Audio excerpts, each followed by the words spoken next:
Subscribe کریں ایرج star T V کو اور بیل آئیکن کو دبائیں لیٹسٹ ویڈیو سب سے پہلے دیکھنے کے لیے۔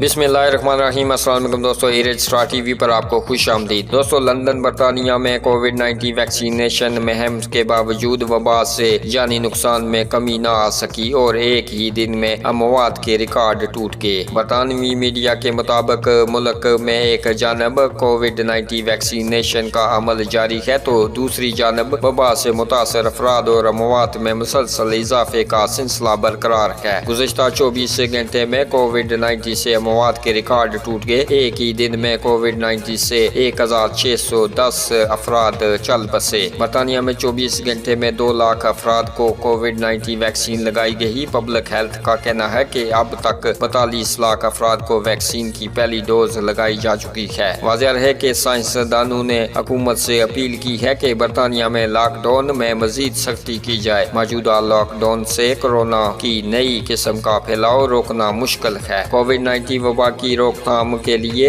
ایک اور کووڈ-19 ویکسین کی منظوری دی جا چکی ہے۔ برطانوی ریگولیٹری اتھارٹی نے موڈرنا ویکسین کو بھی پاس کر دیا ہے۔ برطانیہ اس سے قبل فائزر اور ایکسفورڈ کی کووڈ-19 ویکسینز بھی منظور کر چکا ہے اور یہ کووڈ-19 وائرس سے بچاؤ کی تیسری ویکسین ہے۔ دوستو، آپ اپنی رائے کا اظہار نیچے کمنٹ باکس میں ضرور کیجیے گا۔ اپنا اور اپنے آس پاس کا ڈھیر سا خیال رکھیں۔ مجھے دیجیے گا اجازت، اگلی ویڈیو تک کے لیے اللہ حافظ۔